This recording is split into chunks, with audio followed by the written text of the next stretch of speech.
Committee on State and Local Government. It is about 12:30 on January 23rd, and I call the meeting to order. So I'd like to introduce myself to start off. I think my name is Senator Andrew Lang. This is the first time I will be chairing the Government Committee, and we have co-chairs this time around, which is something new. But Senator Zhang and myself have had a couple of good conversations, and I think we are looking forward to a couple productive meetings coming up. And the first thing I think we should probably do is we have some new members and we have some old members, not age, just on the committee, not age. But I think we'll maybe start with Senator Barr down on the end and just work ourselves this way.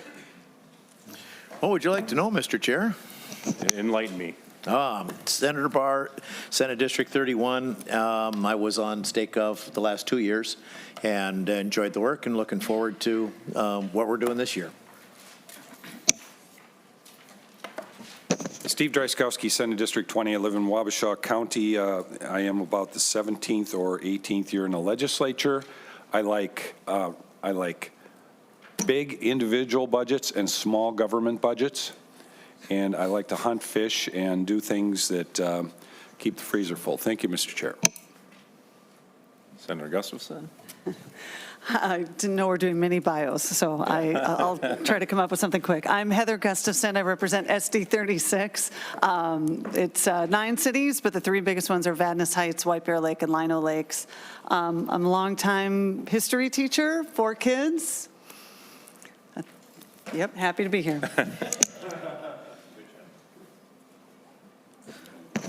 Sebastian Gonzalez, LA to Senator Zhang, and CLA for the committee. Happy to be here. Andrew Erickson with Senate Counsel Research and Fiscal Analysis. I'm the fiscal analyst for the State Gov Committee, as well as covering vets and military affairs, pensions, and elections. Tom Watson, Senate Counsel. I'm covering local government issues. Mr. Chair, I'm Stephanie James, Senate Counsel from Senate Counsel Research and Fiscal Analysis. I work for this committee for state government issues and then also capital investment. I am Michaela Matanis. I am the CA for State Gov and Chair Tu Zhang. And I'm co-chair, Senator Tu Zhang, District 44, cities of Maplewood, Woodbury, Maplewood, Oakdale, North St. Paul. And before I got to law school, it was really cool saying I was an attorney, going to be an attorney, but being here doesn't sound so cool anymore. Huh? There's a couple of them, yeah. Tom? I'm Tom Cheetah. I'm the committee administrator for Senator Lang. I'm also in Republican Research, and I'm just happy to be here. So. I'm State Senator Mark Cran, represents Senate District 28, most of all of Chisago and Isani counties, and fishing, Steve, three boys and 7 grandchildren. So I've been on State Gov since I arrived in 2017. So thank you. Senator Aramay Quaid, Senate District 56, which is Apple Valley, Rosemount, and a small portion of Egan, the Eastview part of Egan, as I say.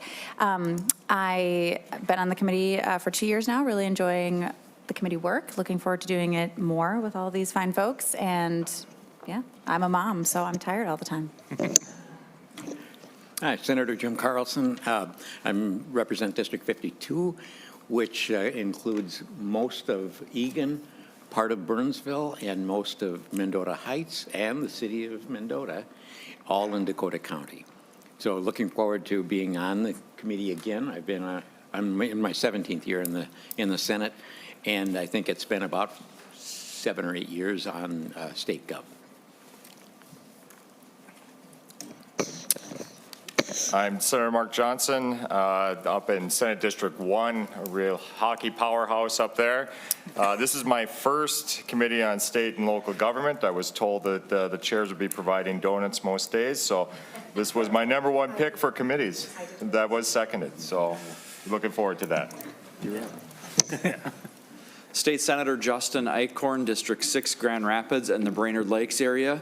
Although folks in my district identify with their lakes more than they do their towns. So I've got Gull Lake, Cross Lake, Pecagma Lake. I could spend a half hour going through all the lakes, but I won't do that. I would disagree with Senator Johnson's assessment of District 1 being, kind of hockey town. We've got some pretty good hockey in Grand Rapids.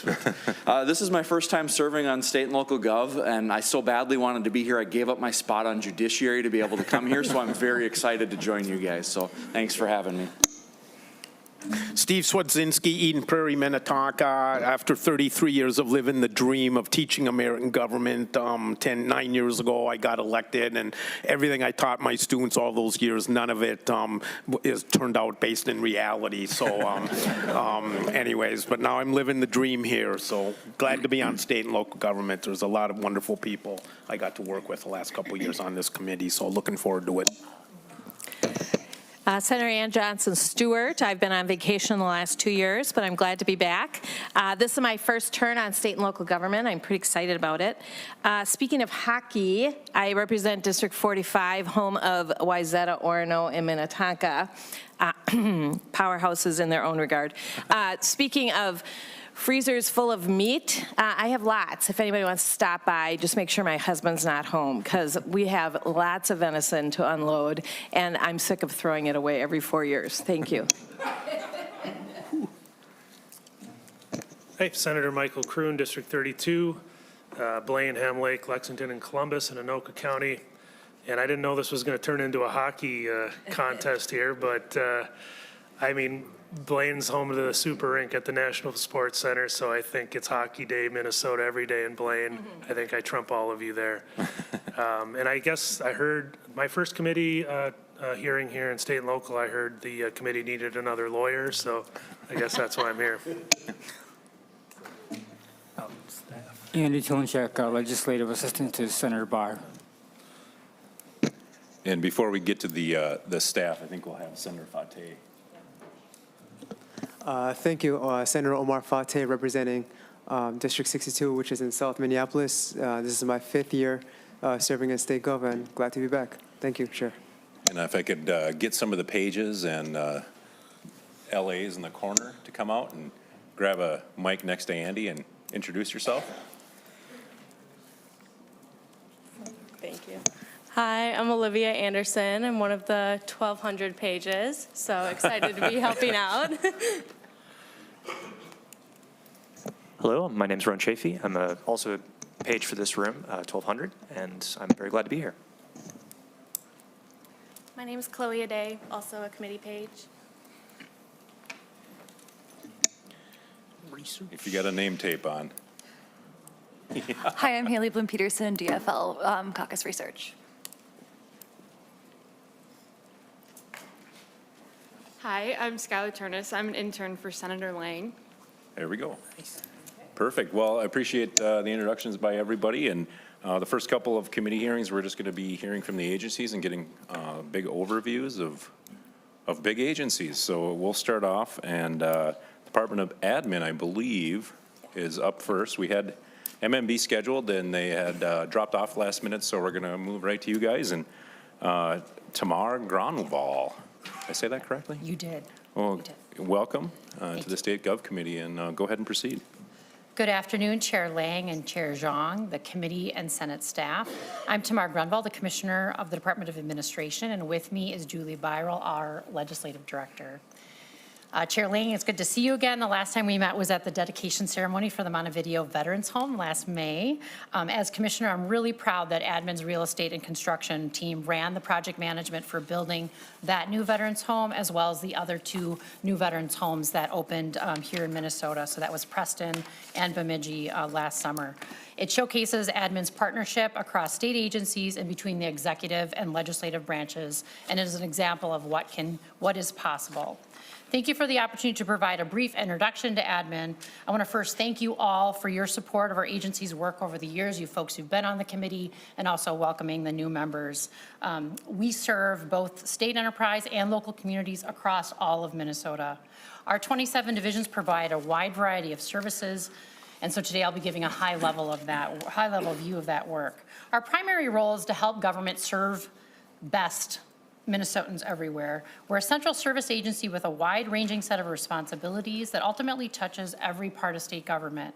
We do that through cost-effective and transparent services that make government more accessible and responsible to the public.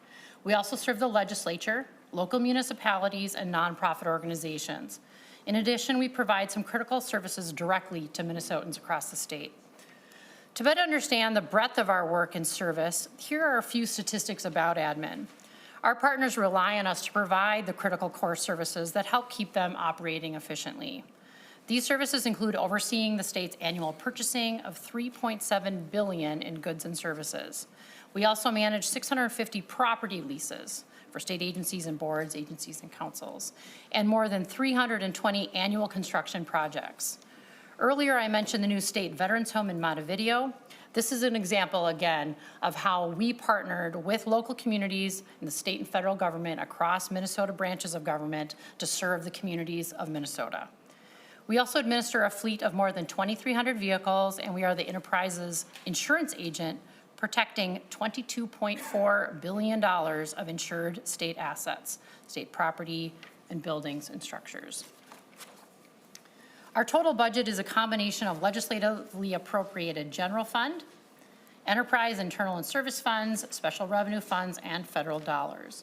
The general fund makes up about 26% of admin's budget. More than half of that is legislatively appropriated fiscal agent funds, such as in lieu of rent and grant making to public television. Most of you know admin for our facilities, construction, and real estate work across the St. Paul Capitol Complex and beyond. For example, as you entered the building today, you may have seen our facilities maintenance crews who shovel the sidewalk, keep the Capitol and State Senate office buildings operating and clean. They're our most visible service, but there's a lot more that is not as public-facing. Some of the divisions that work in managing construction and lease property for state government are our facilities management divisions. They respond when a light bulb is out or when your office needs painting. They maintain and operate 23 state-owned buildings, including the state capitol, parking facilities, monuments, and grounds. When money is appropriated to agencies for construction projects, our Real Estate and Construction Services Division manages that work. These projects include planned bonding projects and unanticipated emergency repair work. The division also provides comprehensive leasing services to state agencies, where we manage and negotiate 650 property leases annually, including state-operated group homes, again, throughout all Minnesota communities. The Enterprise Real Property Division coordinates property data for 19 state agencies. The division uses this information to help determine state asset preservation funding needs and the fiscal impact on deferring facility maintenance. Next, the Office of Enterprise Sustainability works with cabinet-level agencies to streamline their operations and bolster their resiliency. They help agencies reduce their energy and water usage and diminish their waste. The office also partners with our fleet and procurement divisions to integrate sustainability measures into all state agencies. We also publish the State Register weekly, which contains information on state rules, updates, and contract notices. Admin, as I mentioned, manages the state's fleet, equipment, and insurance. Fleet Services leases vehicles to state agencies for official business, and we manage the life cycle of roughly 2,300 vehicles. The Surplus Services Division helps state and federal agencies manage their property that's no longer needed. We do this through donation and public auction. And the public auction also serves local communities. The Risk Management Division is the state's government insurance agent, covering property insurance needs as well as the state workers' compensation coverage. The division also works to reduce injuries by leading the state safety program called MinSafe. Admin also manages the state's public contracting. The Office of State Procurement oversees the state's goods and services purchases. The division negotiates a volume discount for state agencies and local units of government through 2,300 contracts. In the fiscal year 2024, the office negotiated over $13 million in contract savings and cost avoidance. The office also manages the largest multi-state pharmaceuticals and medical supplies cooperative purchasing program in the nation. Local governments also benefit from purchasing off of admin's contracts. Our colleagues in the Office of Equity and Procurement ensure greater opportunities in state contracting and construction.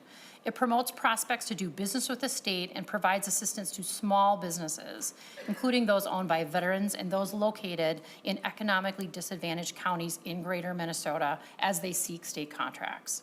Next, Apex Accelerator offers free training and counseling to all Minnesota businesses interested in selling their products and services to government. The Minnesota Apex is nationally recognized as a top program and is funded in part through a cooperative agreement with the U.S. Department of Defense's Office of Small Business Programs. Finally, the Small Agency Resource Team, or SMART, provides finance and human resources services to the state's small agencies, boards, and councils. This central service model allows these entities to save money and focus on their missions. Moving on to admin's divisions that are more directly public-facing. This includes the work of our infrastructure and cultural resource divisions. The first is the Office of State Archaeologist and the State Historic Preservation Office, or SHPO, as it's most commonly known. They implement state and federal laws to protect Minnesota's cultural resources. These include archaeological and cemetery sites, as well as historic structures. They work with state, local, and federal government entities and the public to assess proposed development projects and the potential impact on cultural sites. The Minnesota Advisory Council on Infrastructure is still in the process of being established, and after members are appointed and staff are hired, the council will evaluate the needs of the state and how to best maintain and manage Minnesota's public and privately owned infrastructure. The admin also has divisions that provide services directly to all Minnesotans across the entire state. The Governor's Council on Developmental Disabilities works to ensure that persons with developmental disabilities receive the necessary support to achieve increased independence, self-determination, productivity, and integration into the community.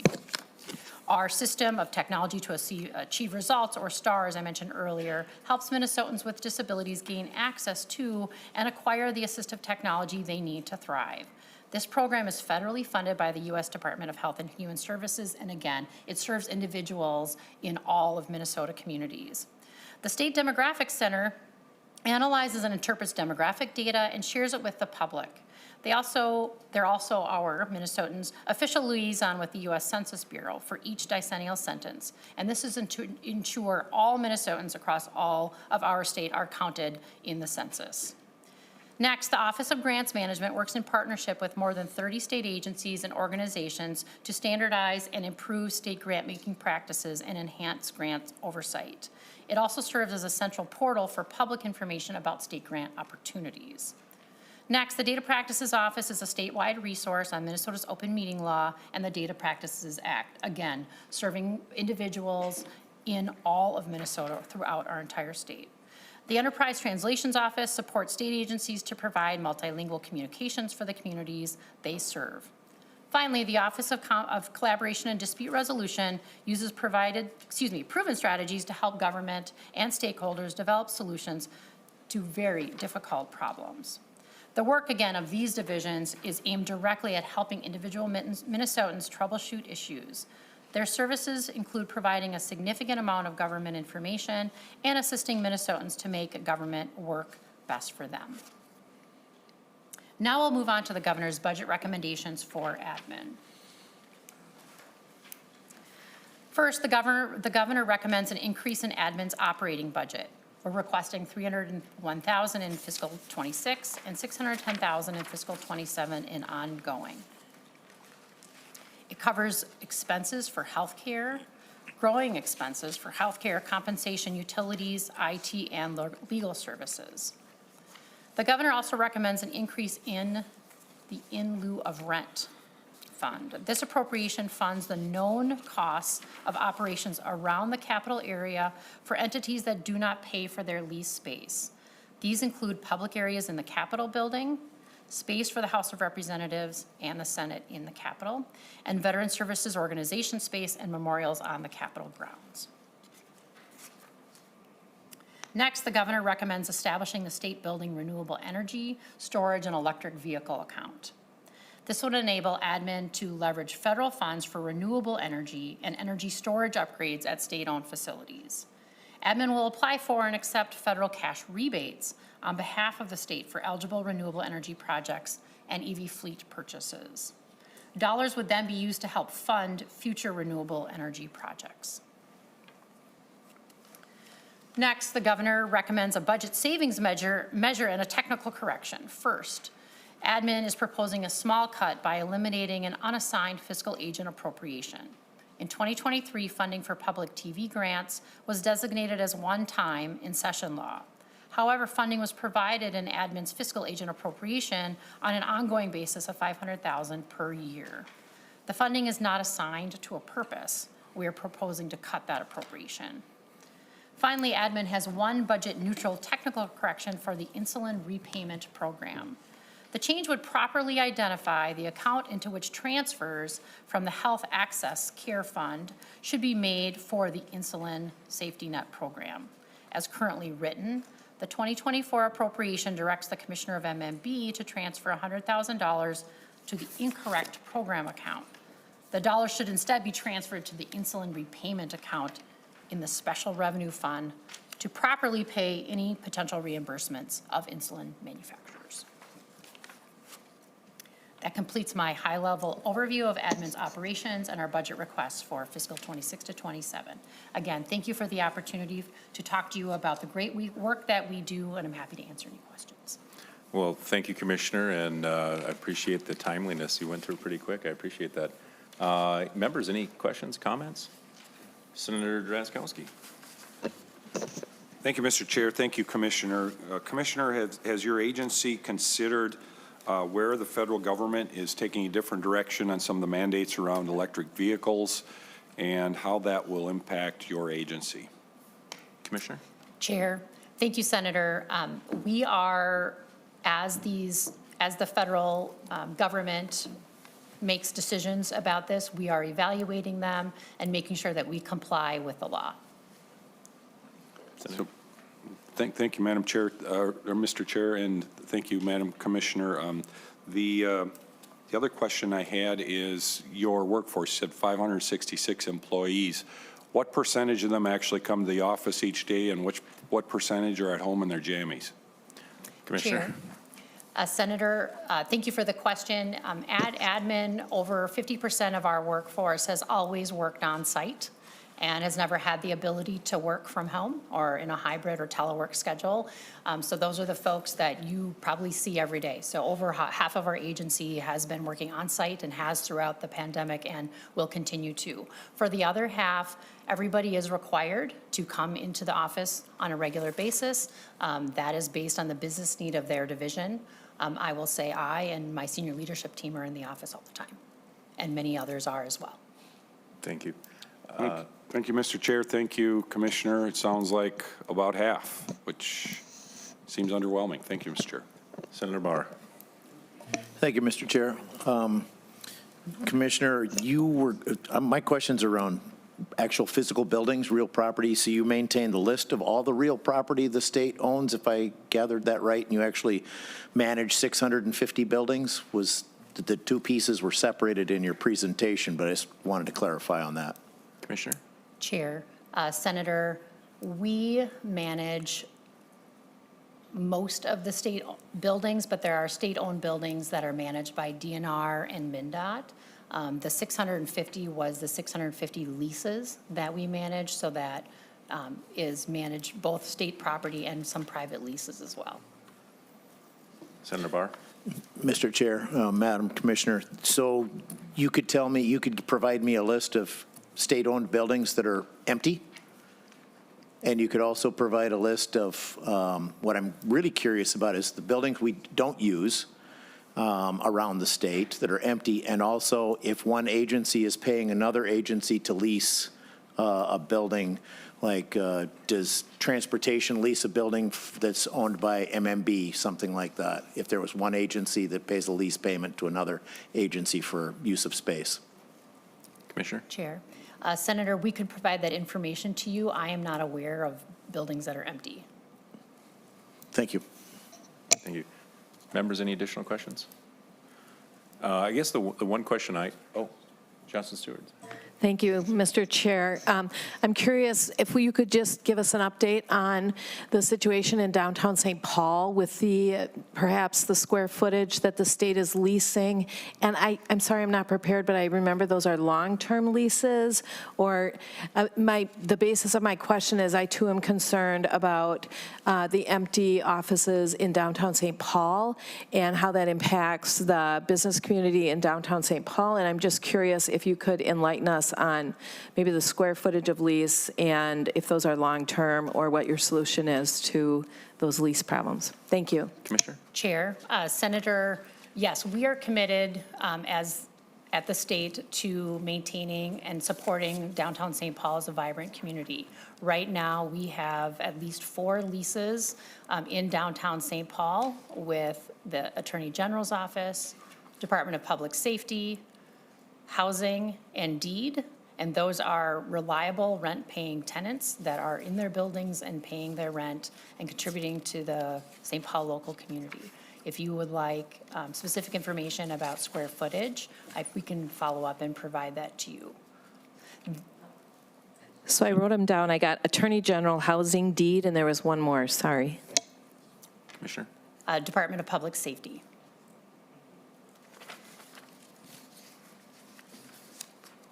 No additional questions. We can move on. Thank you for your presentation. Thank you, chairs. Thank you, committee. Next on the agenda, we have Minnesota IT Services. And if you could introduce yourself when you see it get settled and dive into it.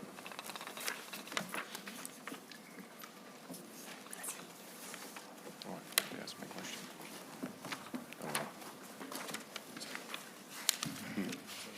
Yeah. Good afternoon. Thank you. Good morning, Chair Lang and Chair Zhang. For the record, my name is Tarek Tomes, and I am the Commissioner of Minnesota IT Services and CIO for the state of Minnesota. And I apologize, I'm a little bit of a basketball guy, but I appreciated the conversation in the beginning. It's my, and with me today, I have our Legislative Director, Brandon Hirsch, with me. It's my pleasure to provide you with an overview of Minnesota IT Services, or MINIT as it's commonly referred to, and the role we play in connecting Minnesotans to their state government through innovative and transformative technology solutions and services. Whether it's deploying a new user-friendly website for the Department of Public Safety, streamlining how you apply for health benefits, or maintaining the updated EagleCam, MINIT partners with state agencies to deliver technology that enhances efficiency, strengthens security, and prioritizes customer-centered services for Minnesota. We achieve these goals through collaboration, not just on our own, but in partnership with you in the legislature, our agency partners, and advisory groups like the Technology Advisory Council and Cybersecurity Task Force, of which Senator Cran is a member of. This collective effort was recently recognized when the Center for Digital Government awarded Minnesota an A grade for excellence in digital government for the second time. And we're one of only 5 states in the country to receive that designation. It's a shared achievement that highlights the strength of our collaboration. Thank you to the legislature for the support, and certainly congratulations to the entirety of the executive branch for how technology plays a role in delivering services. You can read more about this award and the partnerships and successes highlighted in MINIT's annual report, which I think you received a copy of. Today, we will share the latest Technology Advisory Council report with you as well. And with that, I'd like to provide just a brief overview of MINIT and then stand for any questions that you may have. So from a numbers perspective, we provide really broad support to the 41,000 employees within the executive branch. We manage, evolve, transform, if you will, over 2,700 agency applications that powers the business of state government that ranges from really big applications, things like unemployment insurance, or smaller applications. We oversee a project portfolio of approximately 500 projects and initiatives that continues to evolve and deliver the services that government provides, and certainly at the end of a budget session, the implementation of the things that the legislature and the governor agree on end up going into a portfolio like that. We manage over $470 million for that project and program delivery budget. Just by way of like volume and tickets, 38,000 tickets a month, which is quite significant. And then we detect and resolve approximately 5,200 cybersecurity related incidents and really play a large role statewide in providing support and assistance to counties, townships, cities, tribal nations, public education institutions as it relates to the cybersecurity efforts. On the next slide, just to give a little bit of dimension for how broad, certainly we are the internal technology organization of the executive branch of state government, but we really have and support over 375 statewide locations. We really touch every corner of Minnesota, every county. We provide important connectivity services to many cities and townships, educational, high schools, school districts, and higher education locations. And then we partner with over 400 cybersecurity organizations and entities to really try to bring a robust view into how we can best protect Minnesota from cyber events and share information. Just briefly, I won't drain this slide, our mission, vision, and values, and really it's rooted in a really intense desire to be the most innovative digital government that works for everyone. And one of the things that's really important for us is to try to create digital services that meet Minnesotans on their time so that Minnesotans can transact with government when it's convenient for them in a manner that they would expect, in a manner that's consistent with how they interact with other digital services in their everyday lives.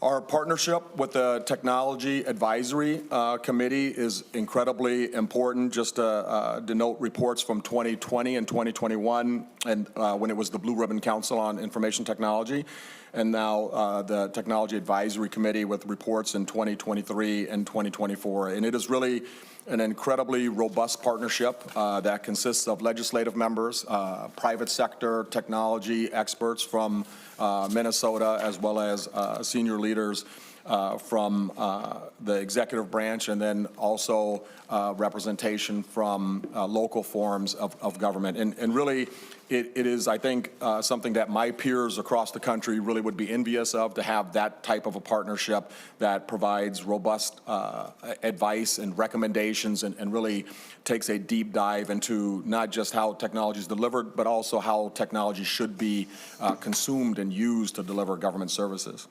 From a funding perspective, just briefly, our work, really falls into a number of different categories.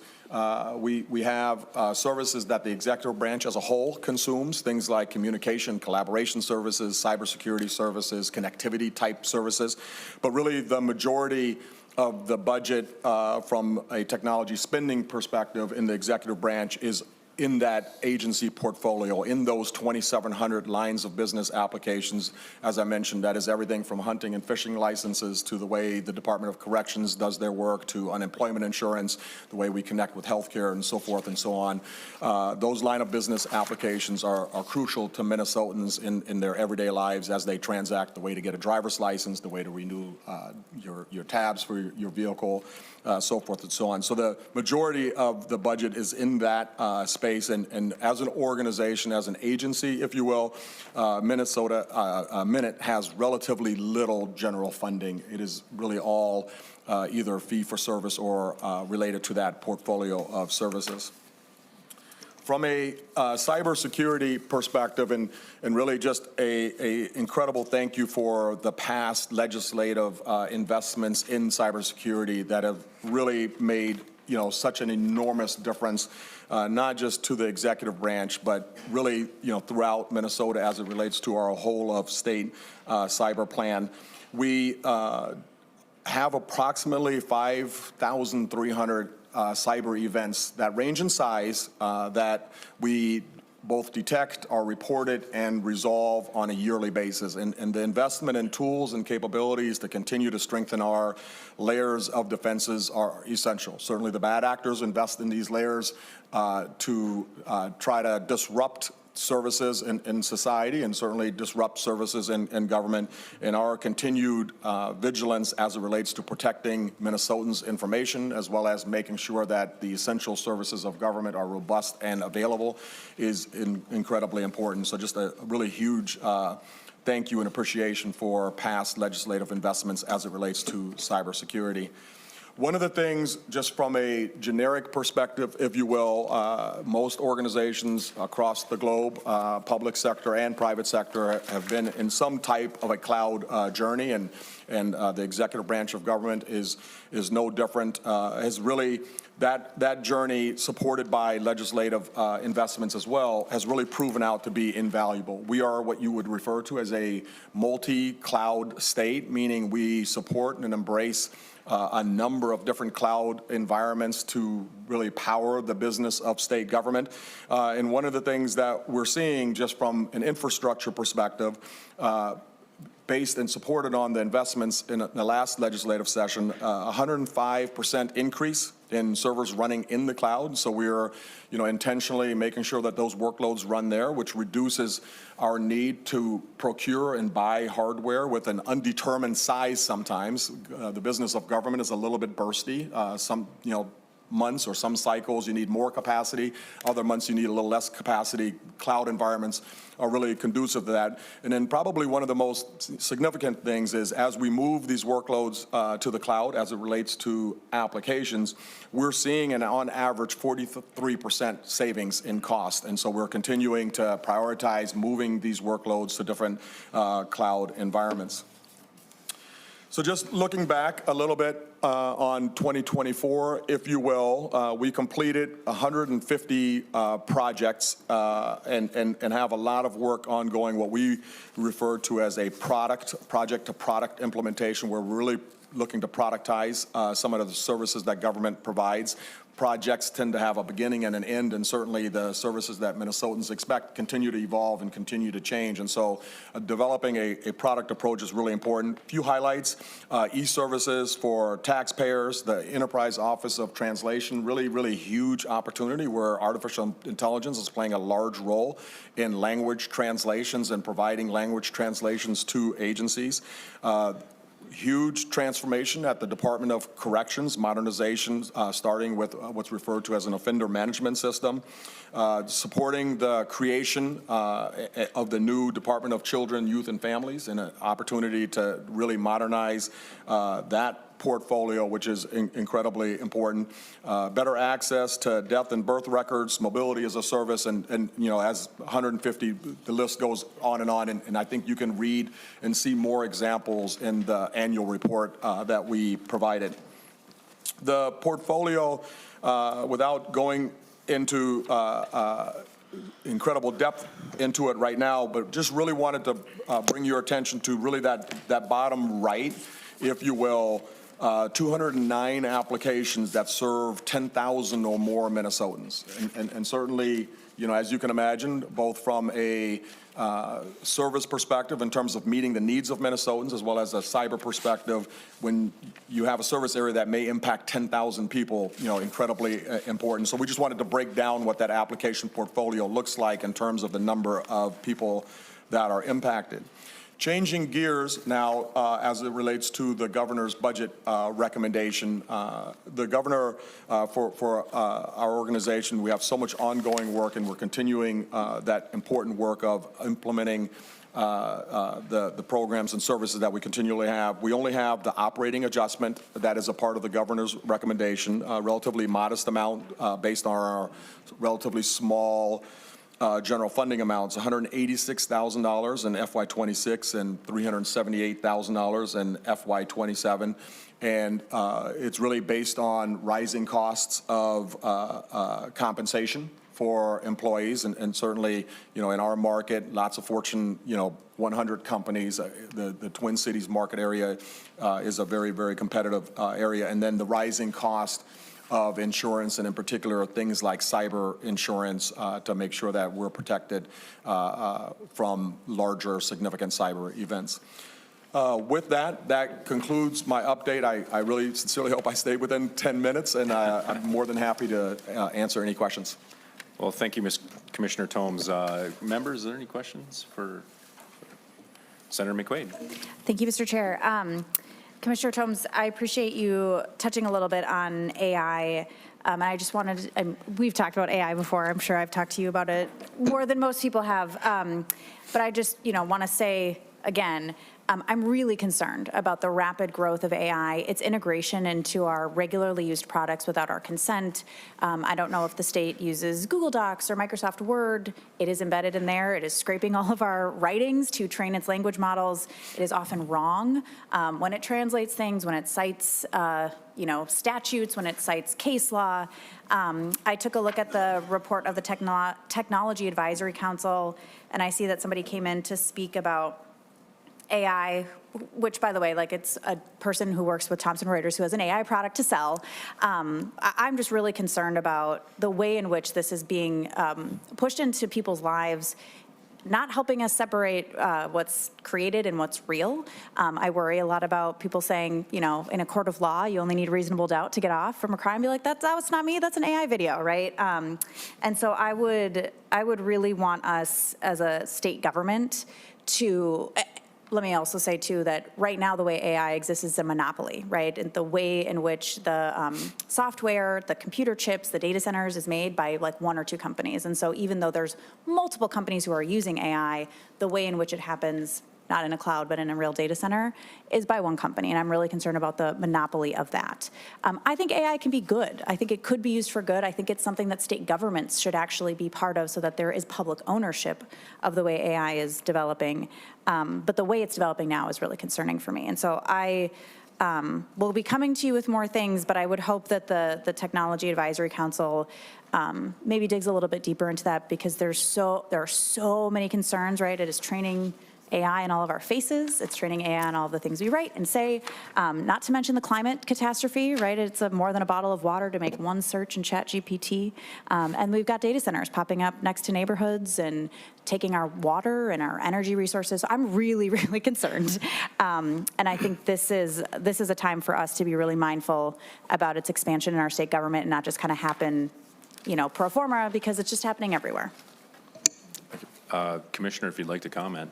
Yeah, I would, Senator McQuaid. I really appreciate your comments and thoughts, and I think they, really represent the important balance that's needed when you have a new and emerging capability that really stands to change the way society works in many ways, and racing towards that without really understanding the impacts is important. One of the things that we have done is we have created a classification system, if you will. We modeled it after the autonomous vehicle space, where a level 5 autonomous vehicle is a vehicle that drives completely by itself, talks to other vehicles, and talks to signaling information. Those are generally, the spaces as it relates to artificial intelligence where the greatest concern lies. We think there are a lot of opportunities in level 1 and 2. Just by way of example, the ability to use artificial intelligence to help software developers develop code, or look for code bugs or comments, or the ability to take large volumes of documents and summarize those. And so, we do intend and have a robust governance structure. Certainly, I don't think any organization knows everything that is needed to know. Our work together with the Technology Advisory Committee, our guiding principles as it relates to AI, this is certainly a space that we intend to walk into and exist in a very planned and cautious, and I think the concerns that you raise, we certainly share as it relates to our kids and the impact that these capabilities have on our kids and their ability to consume and understand what's happening. I think you raise many really valid things, but I think that balance of a capability also that can really help transform the way certain services run, or our ability to, for example, detect fraud maybe more efficiently or effectively with these technologies. And so there's a really important balance, and I certainly welcome the conversations and working together with you. Thank you, Commissioner. And Senator Karan? Oh, okay. Senator Drazkowski. Thank you, Mr. Chair. Thank you, Commissioner Tomes. The question of the day for me, how many employees and what percentage of them are at home in their jammies and what percentage of them come to work? Thank you for that question, Senator Drazkowski. I would like to think, and I'm sure the number is not zero, that our employees are not in their pajamas. That we spend a lot of time meeting together online, and we currently have approximately 70% of our workforce that has a telework agreement where they work predominantly or can work 5 days a week in Twin Cities locations remotely. We have really a pretty robust in-office culture. We recently moved into a new office space, and we're certainly continuing to evaluate the best way to manage, kind of the hybrid as well as in-office posture to best serve Minnesotans. Mr. Chair. Senator. Thank you, Commissioner Tomes. So about 30% that come in. Did I hear something? Do we have government running the Eagle Cam? How does that get to be a core function? How does that contribute to the mission of government? Entertaining the people? Is that on the chopping block? Commissioner. Thank you for the question, Senator Drazkowski. I probably defer to the Department of Natural Resources. As the technology organization of state government, we power and meet the needs that agencies identify. And so I would probably defer that question to the Department of Natural Resources. Thank you, Mr. Commissioner. Thank you, Mr. Chair. Members, any other additional questions?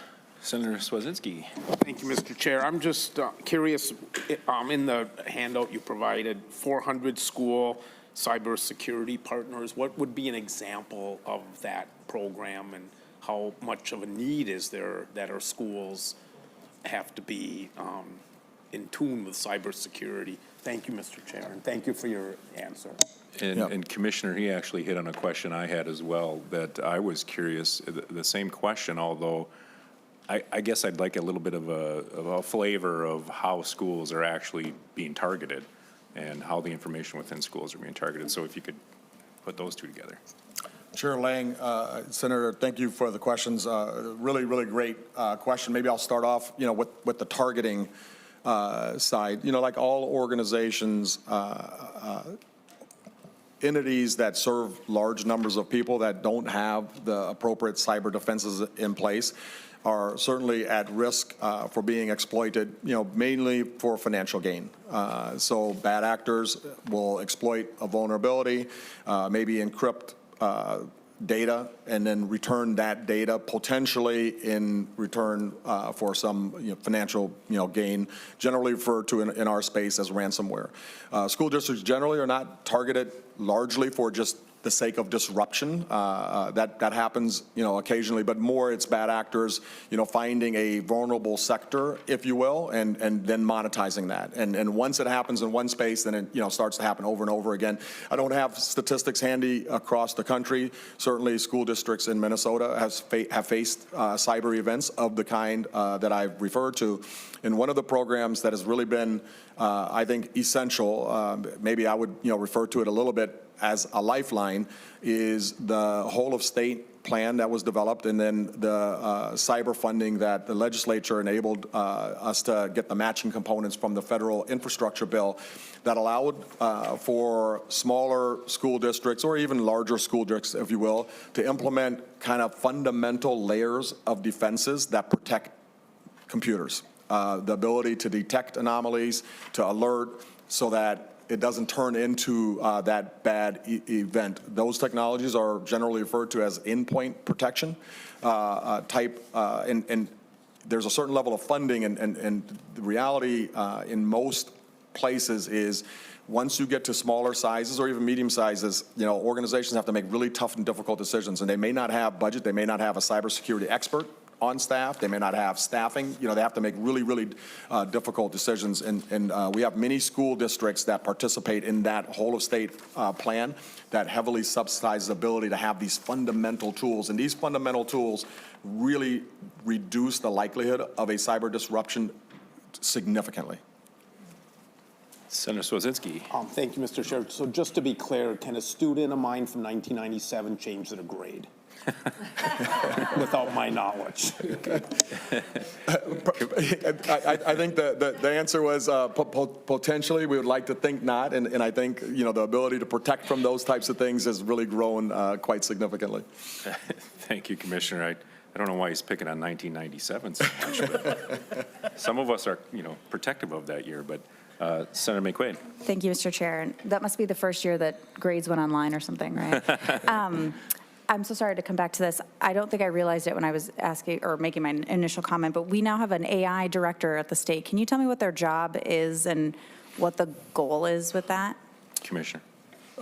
Senator Chair Lang, Senator McQuaid, we do have a director of artificial intelligence, and really the role that person plays, in addition to having support, is to evaluate opportunities, to really educate the executive branch and others as it relates to both opportunities and risks, to make sure that the governance structure that allows organizations and even the public at times to weigh in on service areas that may or may not have artificial intelligence implications, to make sure that how we procure the vendors that we work with, that they're implementing artificial intelligence in a responsible way for the services that we provide, and also to evaluate and evolve the capabilities and opportunities that our workforce may have to use these technologies to become or to be more productive in their day-to-day jobs.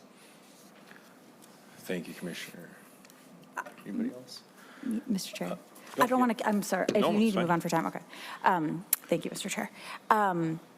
So if we're talking about how to implement it responsibly, one of my questions, like if one of the acquiescences that we make to use any AI is we give it everything we put into it, right? Like that big code and we're looking for the bug, like we have given it then to that corporation that owns the AI product.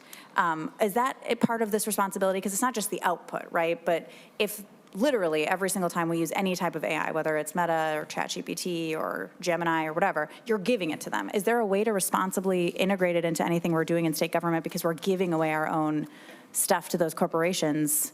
That feels pretty irresponsible. Commissioner. Chair Lang, Senator McQuaid, I love the question. No, they're absolutely 100% spot on. I love them. And the short answer to that is yes. So we were pretty far ahead of most of public sector as it relates to just how we view AI and the work that we've done in AI. So I think, and I probably lose track a little bit of time, probably 18 months ago, we created a policy that covers all executive branch employees as it relates to what you can and can't do with these public AI tools. And essentially, the policy, it's way more in depth. I'll make sure we send it to you. But essentially the policy says, explore, don't put personally identifiable information into these tools, and these tools don't make final decisions. So basically it was of course, you're going to explore and see what opportunities exist. No information that is private and sensitive, and no decision making. AI is really a robust set of capabilities, and certainly we, as other organizations, have our own personal AI capabilities that are not of the public ChatGPT or Gemini or other nature, where we intensely control the data that's in it, and it isn't shared more broadly with these other language models. And so there's a lot of different types of implementations, if you will, and we're, of course, incredibly cognizant of where we will not share and where we have to have our own implementation of language models and AI capabilities, and where a public AI capability like the ones that were referenced really meet the needs of the workforce that we have or a particular service area. I have one more question. Thank you, Mr. Chair. It's actually two questions, and they're totally unrelated, but I'm going to make them into one so that I follow the rule that I just set here. Is there data available to Minute on the energy usage that is going into any AI use that we're doing in state government, number one? And number two, if there was a bill that was to require any app website feature to turn off a notification function, in Minnesota. So you could Google, or you could, make a picture of you with purple hair, but we're not going to make a picture of you doing something unseemly. Is that a place where Minute would like to have input into a bill? Would they have oversight of that, or is that just the Attorney General, which is where enforcement lies now? Commissioner? Chair Lang, Senator McQuaid, I'll start at the end, and then you may have to remind me what the Energy the energy. Okay, so on the end, I mean, certainly we could serve as an advisory, if you will, as we do have quite a bit of professional expertise that we've developed, as well as the Technology Advisory Committee that has a subcommittee on AI. And so as it relates to some of that, I do think the Attorney General's office and other regulatory places are the right place, and Minute would not be the right place as it relates to specifics statute related to that.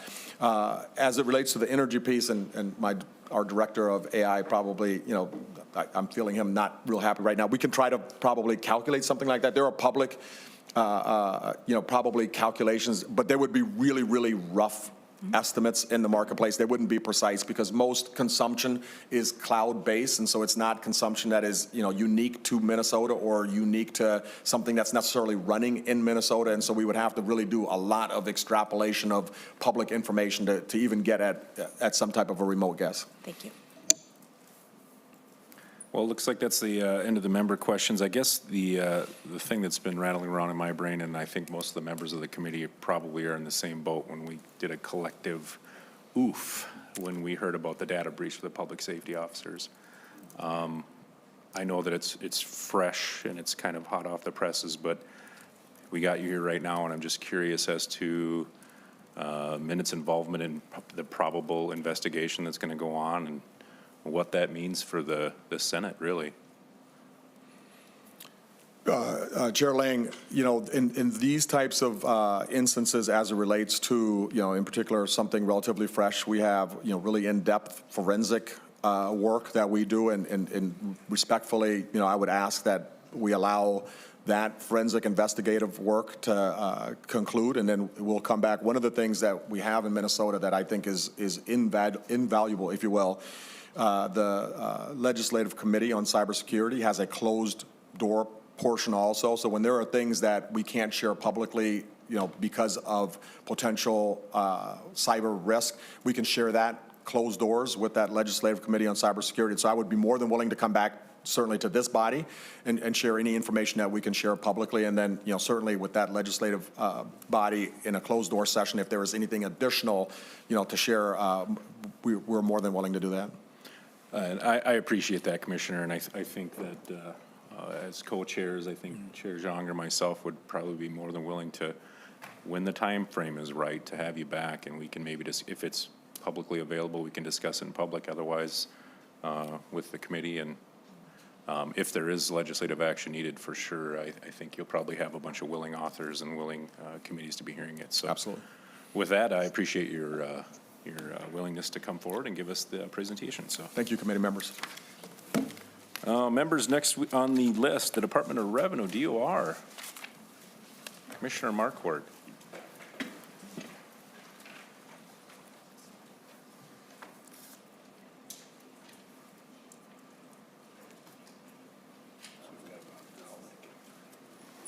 Three more. Okay.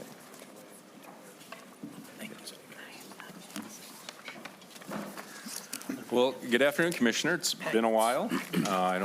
We're missing you on Saturday radio, of course, so if you ever feel like jumping back in on legislative review, let me know. Well, thank you, Chair Lang and members of the committee. Nice to be here. My name is Paul Marquardt, Commissioner of the Department of Revenue. I'm joined here at the table by Lee Ho, who is Deputy Commissioner, and Devin Armstrong, who will be working the slide deck. So thank you very much for the opportunity to be able to address the committee, and really appreciate the support the department and quite frankly, the taxpayers of the state have received. So I'd like to go through this, and I think the first few, we won't spend a lot of time because there's a few that I want to spend a little more time on. So we'll go through quickly some of the other ones. But mainly the mission is, the key here is Department of Revenue, the main function is to administer, collect, enforce and so forth, funding for investments for the state of Minnesota. So this is where the revenue's collected, and then agencies in that use that revenue to provide important services to our taxpayers. Next one. So just a quick chart of revenues that come in. This is general fund revenue. You can see half of it there is income tax, but about $33 billion a year is collected. And as I said, we manage, we administer, we collect. And I thought it would be interesting. The budget roughly is about $200 million a year for the Department of Revenue.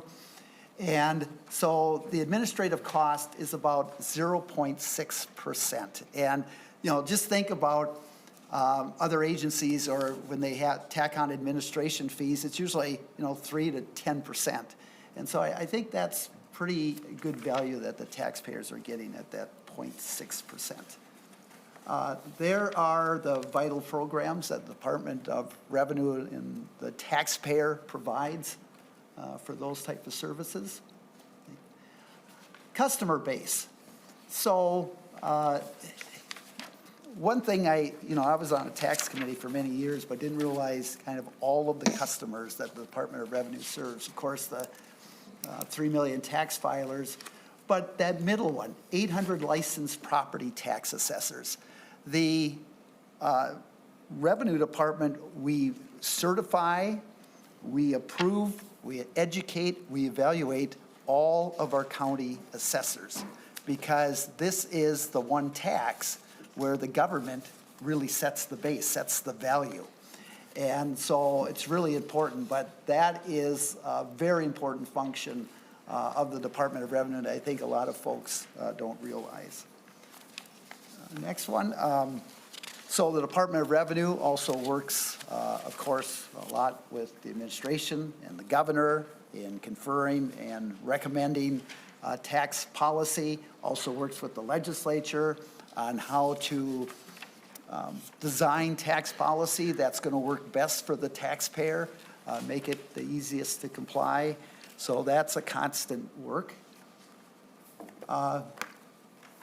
Some of you have been on the tax committee, and a few of you that are here knows that that's probably the big bulk of the work as far as working with committees is with the tax committee. A lot of reports, revenue estimates, and those type of things. Next one. So here's just kind of a quick synopsis. I know that might be kind of tough to read on all the various functions and kind of numbers to the magnitude of the work that the Department of Revenue provides to taxpayers. And, when you count all the refund returns and so forth, it's about 7.2 million returns and refunds, and, 560 million to the child tax credit this year, and folks on the website. But you can look at that one later, too. So. Here's, I think, really important is protecting taxpayers. And that first line is, I think, significant, is that through the actions of the Department of Revenue, through the actions of government, the department has collected over this is just in the last year, $487 million in past due taxes or fines or whatever money is owed to the state that someone isn't paying that should be. And that's either through audits, it's through collections, it's through legal enforcement actions. And, if you kind of put that into context, that $487 million, well, some of that is local dollars because we're collecting for local governments too. That's about 1.5% of our annual revenues. I mean, it's quite significant when you think about that. And with Commissioner Tomes just being up here, that very last one, just the IT blocks about 40,000 malicious attacks a month. That also could cause a lot of fraud if someone gets into the system, but that's just the magnitude of kind of the protection for taxpayers that's occurring around the state but in the Department of Revenue. So the next area is revenue operations, improving customer experience. What's really important is that our system is a voluntary compliance. So we rely on taxpayers, either through tax preparer or doing it themselves or through another business, prepare those taxes and then signs away. I mean, so what's really important for the Department of Revenue is we have to make sure that what we do is very transparent, very clear, as simple as can be, as consistent as can be. And I know sometimes we need improvement in those areas, but that is a constant effort and a constant goal that we're always looking at to make it as easy and simple as possible for our taxpayers to comply. So there are some things that are occurring.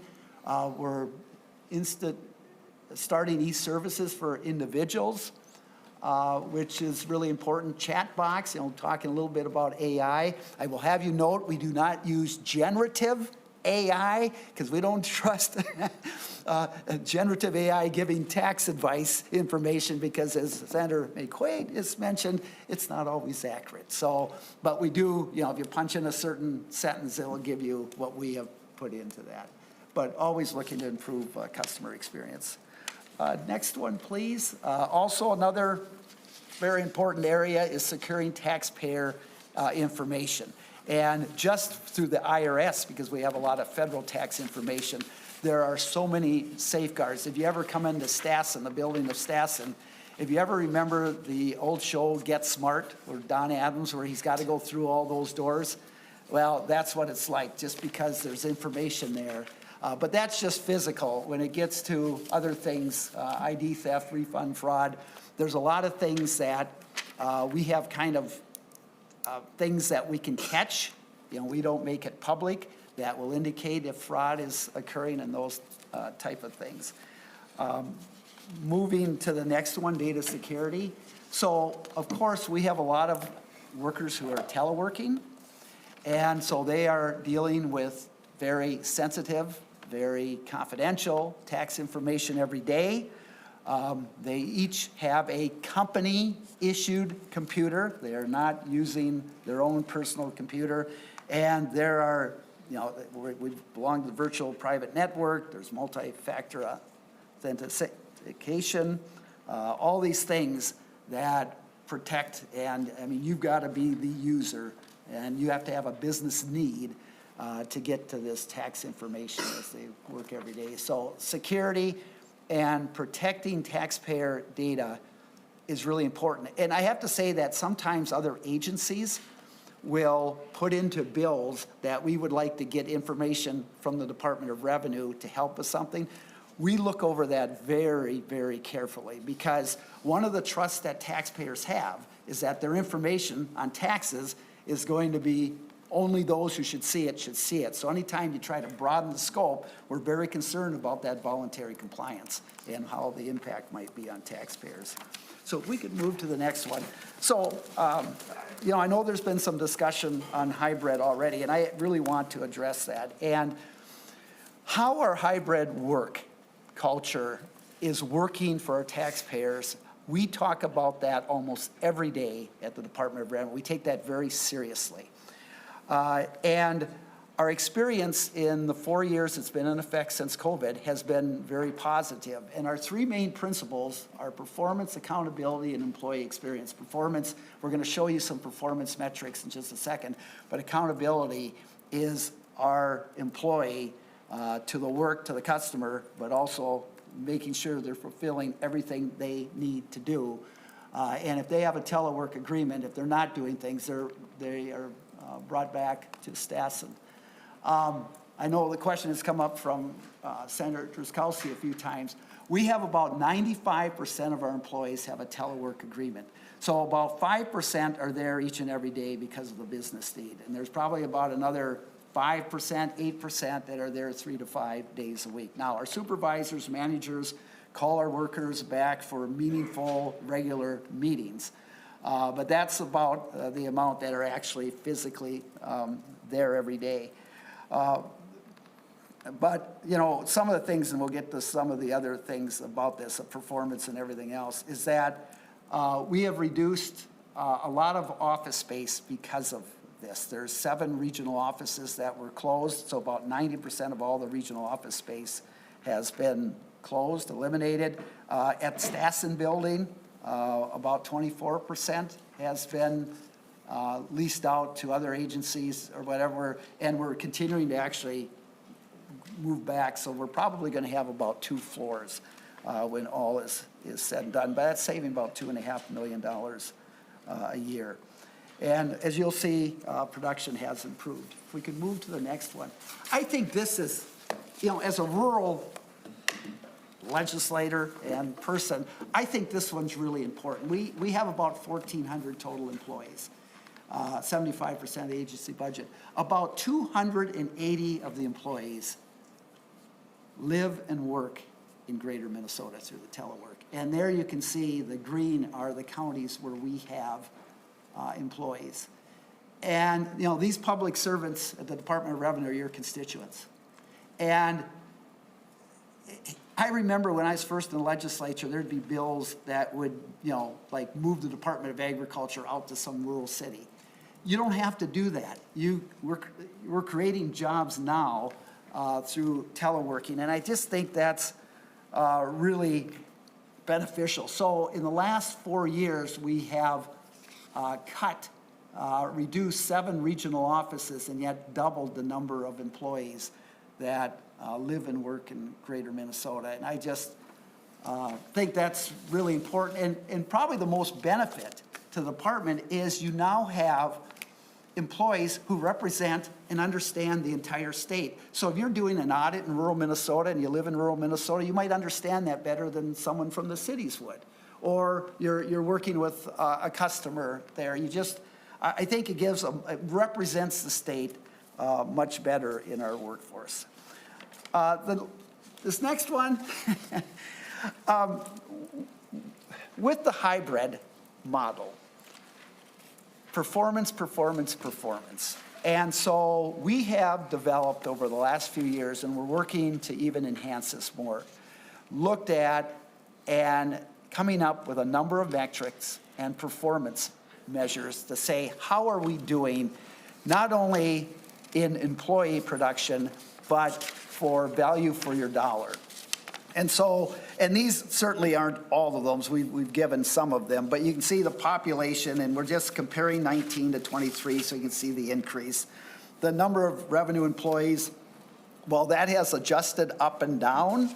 It's basically 1,400. It was the same back in 19 as it is in 23. And so there's 3 kind of metrics we have here. There's more we're working on developing, but total tax returns processed, total tax revenue collected that we administer and all that, total tax debt collected.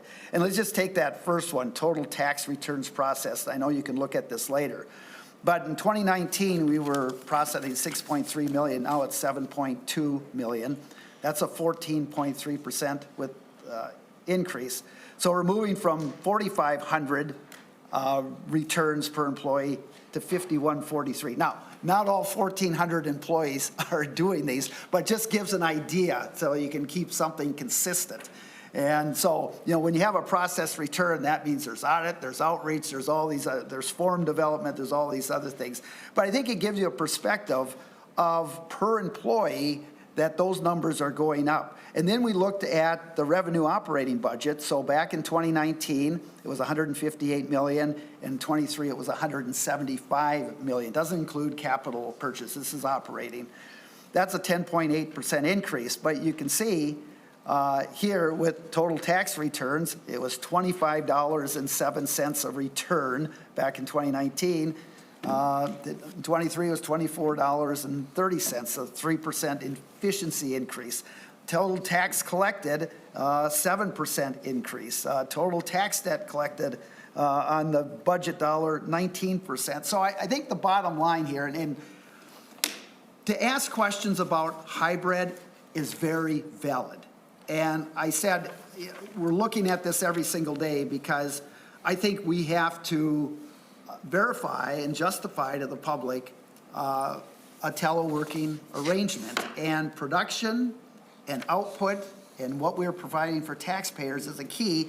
And what we have seen since before COVID to today is that taxpayers are receiving more production from their employees and more value for their dollar. And I think that is really one of the bottom lines if you're going to look at performance in what you're doing for taxpayers. So quickly, I'll move to the recommendations here. This is the governor recommendation, $4.2 million in 26, and another 4.2 added on to that in the next year. That's probably an increase of about 2%. There are no new additional employees being added into any of this. And mainly what it does is all of these things that are listed here, maintain tax return and refund processing times and all of those other things that are really important. So what we're doing there is maintaining current service levels is really what we're looking at there. And it's about a 2% each of those 2 years. And so I think the last slide I have is there's a new corporate franchise tax pass-through audit unit.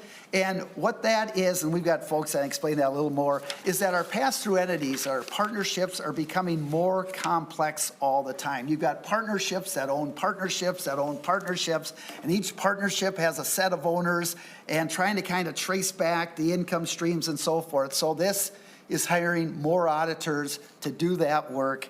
And basically, it will generate revenues in the long term as we get up, probably like 4 to 1 investment there. I mean, that's not the main reason why it's being done. It's just to get an idea that we're not keeping up with kind of the changing times and the complexity of these new kind of business arrangements. So Chair Lang, members of the committee, thank you so much, and certainly stand for questions. Well, thank you, Commissioner, and Senator Coran, I believe, has a question. Thank you, Mr. Chair, and Commissioner Marquardt, and good to see you, Commissioner Ho, and everybody. Commissioner Marquardt, I was going to get to the question. I appreciate you bringing your workforce that no longer is in a building, and you were hovering at 90 or 80% in the last couple of years, and now you're at 95% remote. I won't ask. I got a request coming to all you guys soon about. That's great. I don't care where you live in Minnesota, as long as you get to an office at some point. But those that no longer live in the state of Minnesota and have no skin in the game as far as to the taxpayers. But what I always struggle with is you just did a great job on slide 16 describing how effective and how efficient we are. The transformation is you're mostly electronic paper now, or electronic return receipt. And so the transformation of your agency went from employee composition to heavy up frontline processing, seasonal, right, really intense high labor count, to where I think we want you to be is high value audit, and of course the battle of if you're 100% efficient, that means 100% audit for everybody in this in this state, and so it's managing that balance. But so what I don't understand is the rest of the world has seen a tremendous impact in the remote workforce. Heck, our big tech giants, some that I despise, and everybody who brought this to us have suddenly changed because of a significant reduction in performance. And so I'm struggling to see everywhere else we talk about, every agency, but from our taxpayer base or from our citizens in our community, from our counties who depend on a responsive state government because they are one of the front lines, that we can function and outperform private high-tech companies or any other manufacturing company who are now reversing those workforce habits because of the productivity enhancements. I find it extraordinarily difficult that we are suddenly different. We are different because our customers keep coming back. They don't have a choice. And so I still appreciate the metrics, but they don't really tell a story. And from our perspective, how efficient should they be, and how will you effective? How did you make it so miraculous that you're going to have now a completely virtual workforce, which is what you have, and no one else is doing it? So I'm still struggling to have that common belief that we are actually that miraculous, and we're setting a tone. We're dumping. We just had admin here, and I think we're concerned about great, and sell all that real estate. Then what? How do we come back? Right? How do we come back and find out that we're not that efficient, and there's parts of the human condition and effective management a face on a screen just doesn't do it. You still can't provide safety of the data that's on a screen, right, from a viewing perspective in a household. You're all over the country, wherever somebody happens to be working in serving our citizens. So that's why I get it. I don't know that there's an answer to it, but I want more, and I want to figure out, you know, our taxpayers pay so little attention to the Department of Revenue because most aren't touched by it. But does that mean we're still operating at the utmost top effectiveness? I'm not sure. And so that's what I'm really struggling with. Because what is it that makes you different that no other amazing technology company's been able to accomplish in their transformation or migration from partial workforce to full remote workforce? Now they're all coming back in full.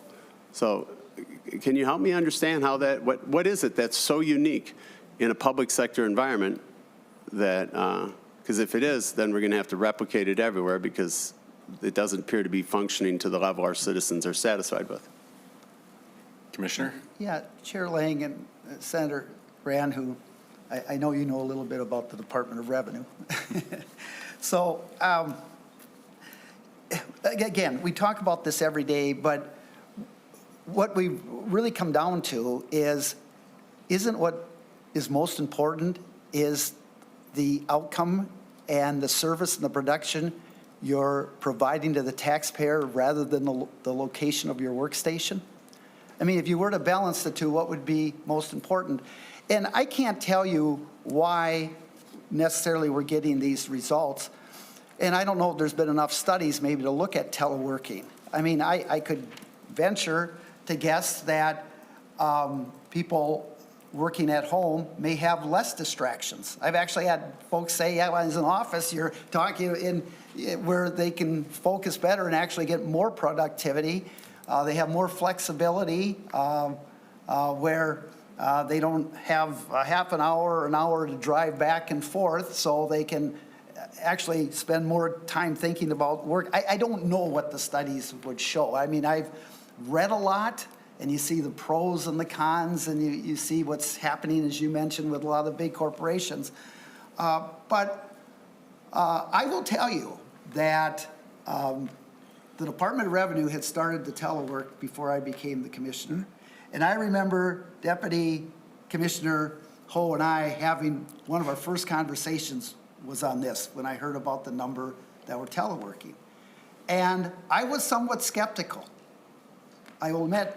And I said, we're going to concentrate on seeing what is the value we're getting to taxpayers. And really started looking at a lot of this data and I really, it has been very positive. I think, you know, just looking at the number now that can work in greater Minnesota and better represent your institution, the pros, what I'm seeing here in terms of performance and employee satisfaction, we had 5 openings not so long ago. We had 289 applications for 5 openings. Think about the difference in quality that's going to be when you have a big, I mean, and they were not getting those numbers before at the Department of Revenue. So I really have come into this looking kind of from ground zero, and I've been really impressed with the results. And I can't tell you exactly why. I mean, I'm sure we're going to be looking more at that, but it's working for the taxpayer. It really is. I think this data shows it's working for the taxpayer, and it's working for our employees in the department. Mr. Chair. Mr. Senator.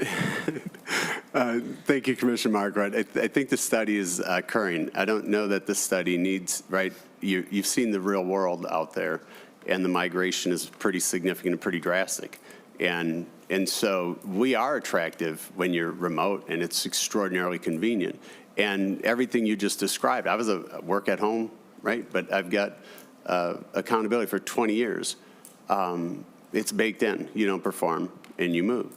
What we have in government is, you just described what is value compared to what. And so we compare ourselves against other units of government. And to me, that's not an equal comparison. Because again, you go back to our customers don't have a choice. And you operate in a little different vein. There's still lots of customer service and those queries and those things.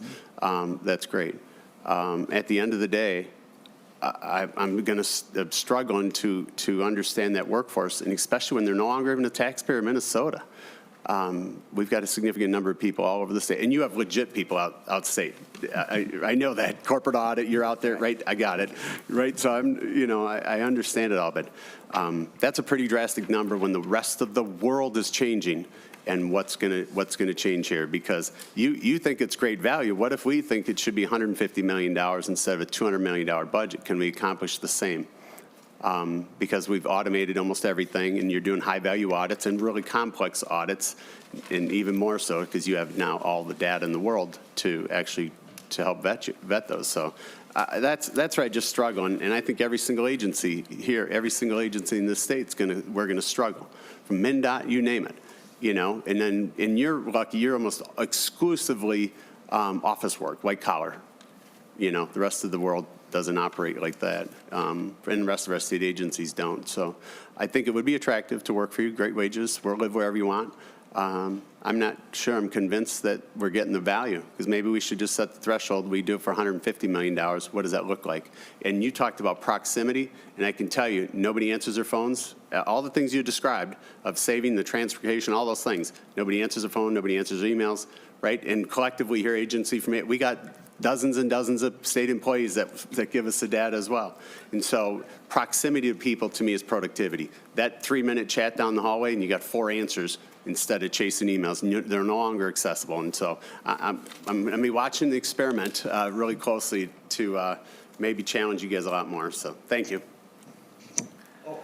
One other thing, and for you guys, we just talked about the data center, right? Or Commissioner Tome was in here about data centers. And just so you know, we've got them almost all consolidated. Department of Revenue stands out there freely by design. They have federal data. They have much higher standards for our protection of our consumer data and everything. So if you're looking at that space, they're going to be out there. They should be out there and operating a space free from our consolidated data center project that we've executed throughout the rest of the state. So thank you. Thank you. Chairman John.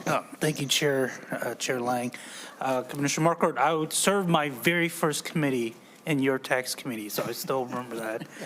I did bring donuts. We had that tradition over in the other body. But it was a fascinating discussion here, and I don't know what the answer is. It's a new trend, but has your department seen changes since, with the sort of the shift into more remote or hybrid work?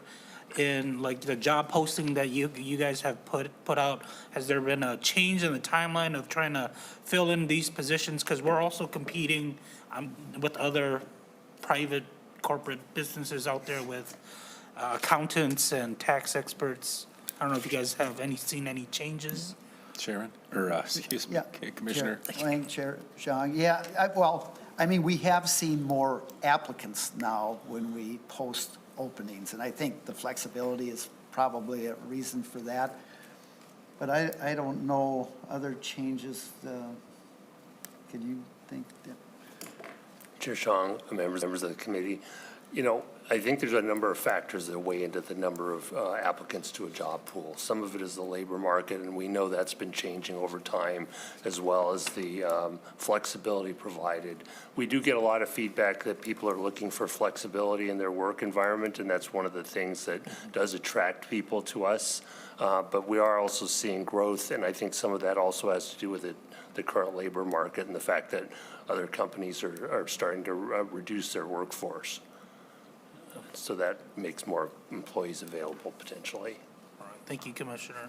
And Chair Lang, I think it might be a task force in mind in the future. Thank you. Or a working group. Thank you, Chair. Senator Barr. Thank you, Mr. Chair. Commissioner Marquardt, I have 2 quick questions here. The first one, I'm looking at your performance measures and the criminal investigation court-ordered restitution. You've got a 5-time increase on that. So is that, because I'm looking at the years here, and what I'm hoping the answer is that's like a COVID bump that you went back and actually said you earned money and this and that, and that's where that there was stuff you didn't, unemployment that you didn't count as income or things like that, as opposed to you've just gotten very aggressive on hitting the taxpayer up to make sure that you've got squeezed every last nickel out of them? Could you just kind of explain why you got a 5-time increase there? Commissioner? Yeah, Chair Lang and Senator Barr, I don't know for sure. I'd have to check on that.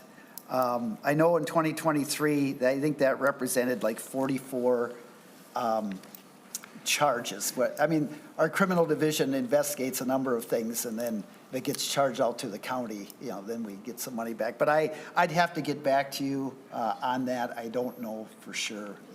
And I just think, too, that that's probably not a real good one necessarily, because that one might be one that fluctuates from year to year depending on investigations and so forth. But I will get back to you, Senator. Senator Barr. Thank you, Mr. Chair, and Commissioner Marquardt. I'm kind of hoping that's one of those ebb and flow. It's 3 years after we went into COVID, and I'm thinking that's where it's at, but I'm not sure. But I do appreciate you getting back to me. The other one, you mentioned you've closed some office space in outstate Minnesota, and you've leased some of those buildings to other entities or agencies, I'm not sure which. And so the question is, the buildings that you still own, if I got that right, that is leased out to other people, is that an in-kind lease, or are you getting lease payments, and where does that show up in your budget as income? Chair Lang, Senator Barr, I think I don't think own any building. That'd be the Department of Administration. So when I was saying what we leased out, there's others leasing area we used to have. That was not.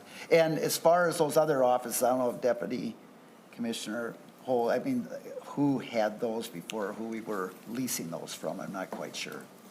Chair Lang, Senator Barr, typically we lease those locally and we work through the Department of Administration in order to lease space throughout the state. And then when we relinquish that space, it's just the lease expires or we give up that lease, and somebody in the Department of Administration basically handles that transaction for us. Thank you. Senator Drazkowski. Thank you, Mr. Chair. Thank you, Commissioner Marquardt. Like Senator Curran, I struggle to, my real life experience doesn't match what appears to be like these glowing successes here. On page 16, that table, Commissioner, are those nominal or real numbers? Have they been adjusted for inflation during what was a very highly inflationary 4-year period? Commissioner? Chair Lang and Senator Drazkowski, those are real numbers. They're not adjusted for any inflation. Okay. Thank you. Any other questions, members? Commissioner, I guess that just the one question that pops up into my mind, I've been here, this will be my 9th session, so I will see my 18th budget forecast. And in the budget forecast, I always tend to wander over to the individual income tax revenue that comes into the state of Minnesota. And in 17 years, I don't think I've ever seen a positive number in that column. And I'm just wondering, do you have any metrics on that? As far as when the population has grown over the same time period, and this doesn't encompass all 9 years, but 5.6 million to 5.8 million, we're increasing our population. However, in the same time frame, we're reducing our income tax revenue. Is that an income level decrease throughout the population of Minnesota? Is it? I get that's probably a very complicated answer. Yeah. Chair Lang, I don't know if I quite understand the question you're asking. Okay. But I know at the Department of Revenue, we have tons of information. So if there's something, I'm sure we could get this back to you, so. Yeah, I'm just curious as to, it's more a question of people moving into the state, people moving out of the state. I'm assuming that people move out of the state have higher revenue than, or higher income than the people moving into the state. And do you have metrics or actually demographics really would be the answer to that? And if you could share with the committee, and yes, Chair, I'd sure be interested in that. Chair Lang, I know each year the IRS puts out migration numbers, and you got to look at them kind of carefully because you know what might show loss of revenue or gain of revenue is they're measuring where that person went. So you're actually measuring that income. And certainly, for example, if I have a $100,000 job and I go to North Dakota, someone probably replaced my job at 100,000. So there might not have been a loss of 100,000, but you can look at kind of the trends over the years, and we do have that. Okay. And I think it'd be Yeah, I'd good appreciate information. that. We can I mean, certainly get that to you. Of course, on the most recent budget forecast, I had never seen 830 million in that decrease in individual income tax revenue. That was pretty shocking to me to see that high of a number, where normally it's, I think I've seen 300, 380, 390, somewhere in that range, so it's almost double. And it's concerning as we sit here, and are we losing, high income earners? Are we losing, some of our valuable employees within the state? So I appreciate that. Anything else, members? Otherwise, thank you for your presentation and for the time this afternoon. Mr. Chair and members, thank you so much. Next on the agenda, Office of Administrative Hearings. You guys have been sitting patiently for a long time.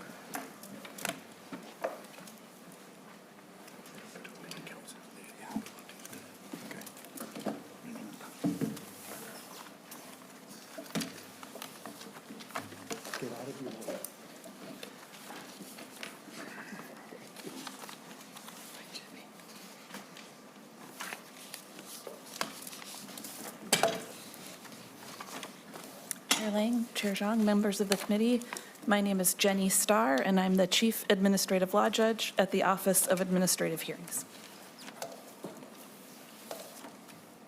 Keep going? Yes, proceed. Thank you. All right. So I'm here with General Counsel Abigail Rankin, and I've been sitting with my deputies, our Deputy Chief Judge Adam Wolkoff, and our Deputy over Court Administration Heidi Henry. So the Office of Administrative Hearings is the largest of 3 courts that exist inside the executive branch of government instead of the judicial branch. We were established in 1976, and with a bench of 32 judges, we are the size of Ramsey County District Court. We render justice through fair, timely, and impartial hearings and high-quality dispute resolution services. And this mission is directly from the intentions of the legislature. The legislature says in workers' compensation that you're looking for a quick and efficient delivery of indemnity and medical benefits to injured workers at a reasonable cost to employers, and you want those cases decided on their merits.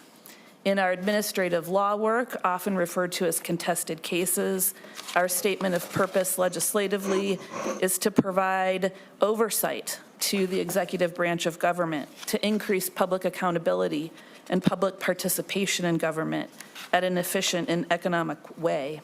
And we think that we do that and do that well. We receive nearly 10,000 new workers' compensation filings each year and over 700 contested cases.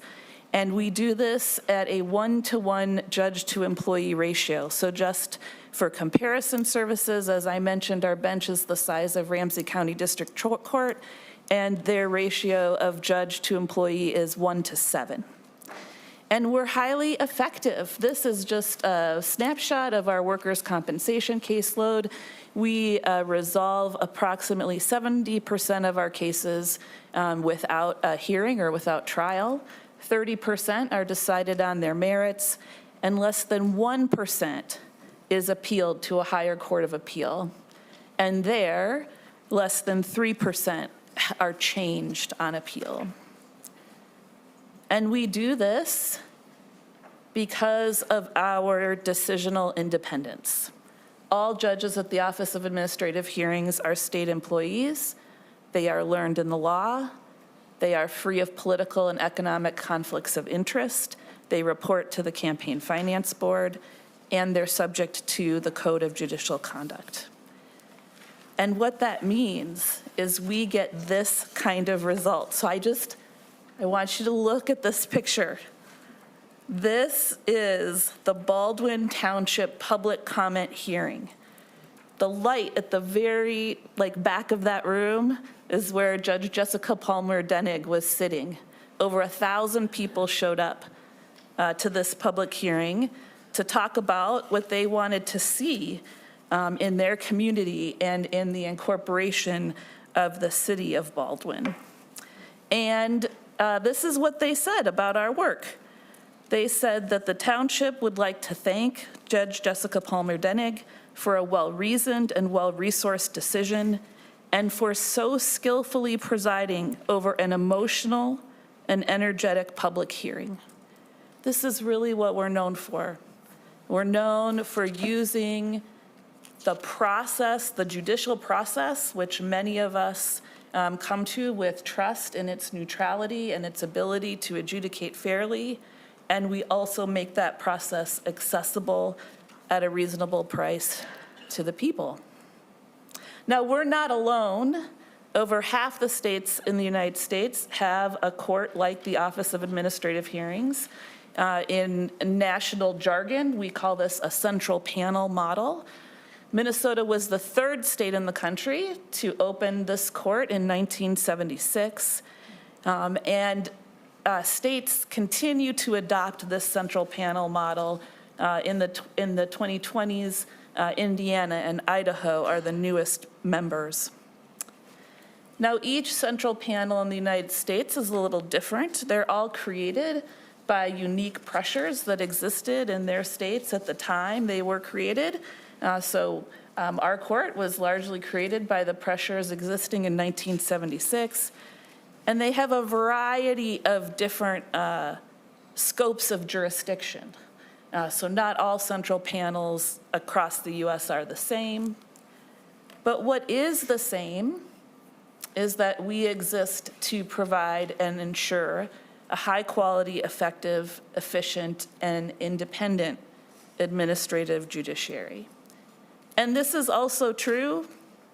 No jurisdiction that has adopted a central panel approach has ever returned to its previous practice. And I think that's because of what you see in that image I showed you earlier. There is great public trust in the work of our court. In terms of our budget, our largest funding source is the Workers' Compensation Fund. That correlates with 70% of our casework being in workers' compensation. The next largest funding source, 23% of our budget, comes from our enterprise fund.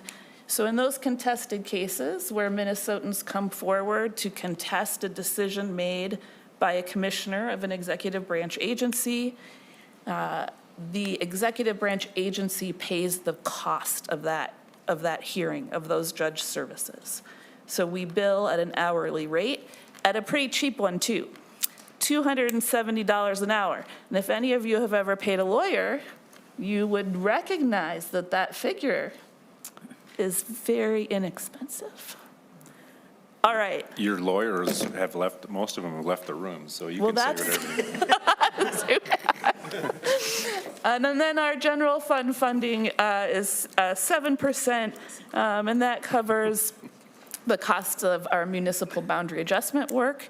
It covers some amount of data practices work that we oversee and our fair campaign complaints work. And in the budget recommendations, there are no new investments here. What you're seeing here is operational adjustments in both of those funds. That's it. Snappy. Thank you, Judge. It was. Members, any questions? Senator Cran. Thank you, Mr. Chair. Thank you, Ms. Starr. I look at in 1976, and I think it was somewhere around there that we started also the Legislative Audit Commission, or the Office of the Legislative Auditor. So similar types of a change. So we look back to 1976, and relative, I see 1.0, we probably go through multiple transformations in its history, maybe not. What are some of the other things we should be considering? What agencies do you serve today, and what agencies don't you serve? And are there things we should be considering because of your track record and the efficiency and what you just described seems to be pretty measurable, that we should be considering as legislators in this governing body? Sorry, Judge, go ahead. Chair Lang, Senator Cran, members. So a lot has changed in a lot of years, right? 48 years. I know that because I was born in 1976, so I can keep track of our history. Here's some ways in which we are very much alike the majority of other states that have adopted a central panel model. 19 states oversee occupational licensing, as does Minnesota at OAH. 16 states oversee special education and environmental land use, as does Minnesota. Here are some areas in which we are different than other states. 12 to 15 other states hear public benefits cases, child maltreatment cases, and law enforcement discipline and certification cases at their central panel court. Minnesota does not oversee those areas. Here are ways in which we're alike to a smaller group of states. 5 states, including Minnesota, their central panels include workers' compensation.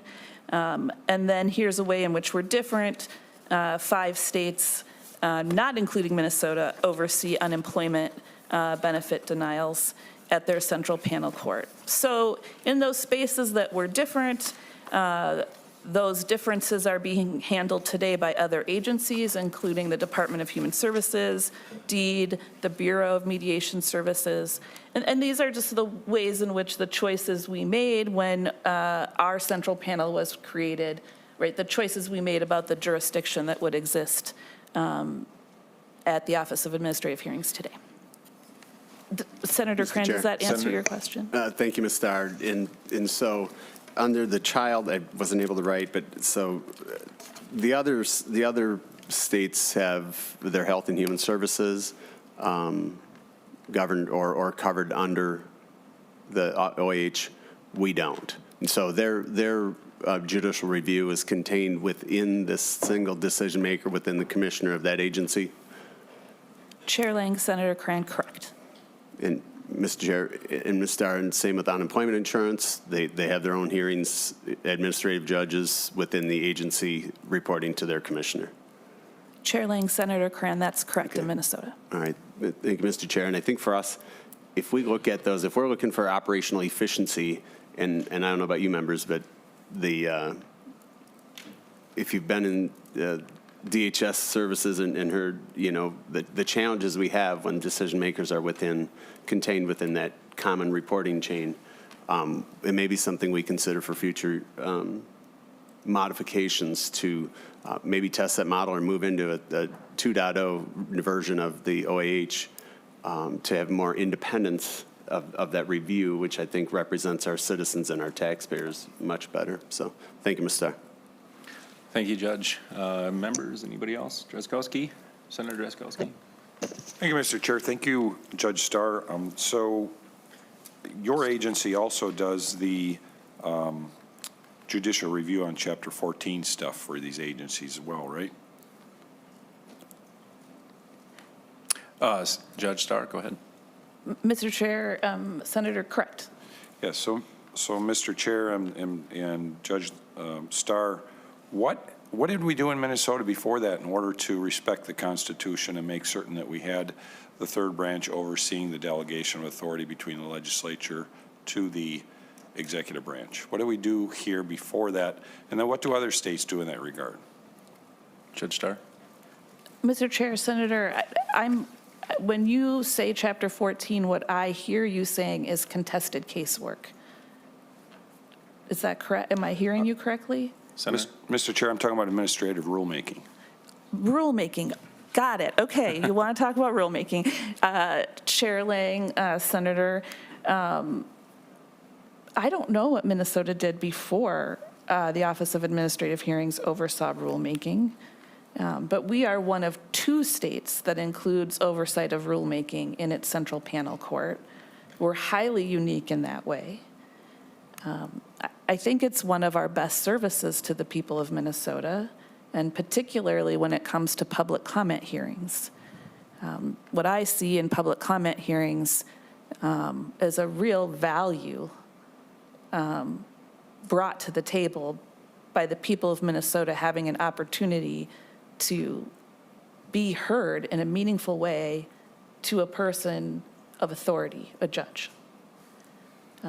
And then, of course, our good work at the end of the rulemaking process in making sure that the authoring agency took every step required by law, as required by law, to promulgate their rule. Now, we don't decide the underlying policy. We decide that the policy was lawfully promulgated and falls within the lawful contours of the delegated authority under the enacting statute. I want to be clear, we do not make policy decisions. And we do an incredibly careful, thoughtful, and thorough review to ensure that the process met all legal requirements. Senator, Mr. Chair, does that answer your question? Thank you, Judge Starr. It does. Just quickly, like this much, Judge. What do other states do? How do they do the oversight to make certain when the legislature delegates its authority to the executive branch that there's a third branch overseeing that in order to protect the Constitution and the people? Judge Starr? Because we do that here. Mr. Chair, Senator, without a central panel model, I don't know, I'm so sorry, I don't know what other states do. I just know that we do A, quality work. I can't report on the standard in other states, I'm sorry. Senator Swazinski? Oh, okay, thank you, Mr. Chair. I think this photograph puts Norman Rockwell's town hall painting to shame. So, but if you could just take 30 seconds, why were they there? I mean, I know you talked about the outcome being a positive outcome, but you never really said, were they all in favor or opposed, or what exactly was the point of 1,000 people showing up for this meeting? Thank you. The 30-second answer, please. Judge Starr? Chair Lang, Senator, the township was working to incorporate into a city, and the people were showing up to express both their support and their concerns about that change. It was a change that the local government had been working on for over 2 decades, and there was great, I think, a feeling of great success once the city incorporation happened. Well, thank you. I think that's the end of the questions that we have here, so I appreciate your time this afternoon and your willingness to come before us. Mr. Chair, Senator, am I going to get the question about my workforce? Oh. Mr. Chair, Mr. Chair. Senator Curran. Mr. Chair, I do believe, Judge Starr, that your workforce was present prior to COVID, through COVID, and today, correct? Judge Starr. Mr. Chair, Senator Curran, correct. Well, again, thank you for your time this afternoon. And members, we do have one more agenda item, and Ms. James said 5 minutes, and that's about what we have left, so we'll let her get after it. Mr. Chair and members, we wanted to highlight some things about the committee's jurisdiction for you. You have in your packets 1 page of the Senate rules with a little bit of highlighting for rules 4.5 and 4.6. Under Senate Rule 4.5, all bills that delegate rulemaking to a state agency come through this committee, as well as all bills that exempt agencies from rulemaking will come through this committee. Also, any bill that creates a new multi-member agency that appoints legislators to it will come through this committee. Those are under the Senate rules. And then you also have in your packets the jurisdiction pages for this committee. We'll point out that under the jurisdictional statement, any bill that creates any kind of new state agency comes through this committee, as well as bills that transfer duties from one state agency to another.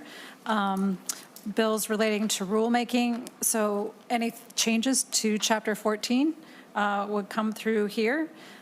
Bills relating to state employee compensation and Public Employee Labor Relations, as well as the pensions bill come through here. Also, bills related to gambling, and it's going to include sports betting, lotteries, pari-mutuel wagering, and also the structure of the legislature come through here. And then you have an easy-to-read list of the entities that are subject to this committee's jurisdiction. And you have oversight authority over these agencies. Also, a list of confirmations, positions, if they're vacated, if there's a vacancy, this committee will have the opportunity to hear those confirmations at the bottom of the second page. And that is it for State Gov, and I will turn it over to Tom Watson, our new counsel, who will handle local government issues for this committee. Mr. Chairman, members of the committee, this committee hears issues relating to local government, impacting their powers, their duties, and their structure. That covers cities, towns, counties, and special districts. Local governments are creatures of the state. They possess only the powers conferred by statute or that are implied as necessary to carry out legislatively conferred powers. Some common issues that come up under local government are special legislation or local laws, which are laws passed by the legislature affecting just one or more local governments, but that are not generally applicable, and also open meeting law. Thank you. Mr. Chair and members, just a brief overview of sort of the budget structure. The spreadsheet that has the most detailed look and some of the governor's recommendations will be later this week, and I can email that out to the committee. But generally speaking, the budget bill that we'll eventually see moving through this committee is very heavily weighted towards general fund direct appropriations, though, as you heard from several of the larger agencies today, these agencies provide services to other agencies, so there's quite a bit of internal service funds and enterprise funds in the jurisdiction as well. They're just not directly appropriated. The budget itself funds the legislature. It funds the constitutional officers, the major agencies that we heard from today, as well as MMB, a number of non-health related licensing boards, a couple of other boards, including the Office of Administrative Hearings, the Capital Area Architectural and Planning Board, the gambling agencies, as Ms. James referenced, most of these agencies being general fund, those gambling agencies being a notable exception. Also, the pension fund aids will come through this committee, though they are frequently heard in the Pensions Commission first and forwarded later on. I think some of the other detail would maybe be more appropriate once the spreadsheet's in front of the committee, and so I think I'll leave it there unless there's specific questions, Mr. Chair. Thank you, Mr. Erickson. Any members have questions for any of the staff? Seeing none, I think the next meeting we have scheduled on our agenda for next Tuesday is the 28th at 12:30, and we'll be handing the gavel over to Senator Zhang before then. I think it's appropriate that our gavels are on back order and we get to use Carrie Dietz's gavel for the time being in her committee. So with that, members, I think we'll be adjourned until next Tuesday.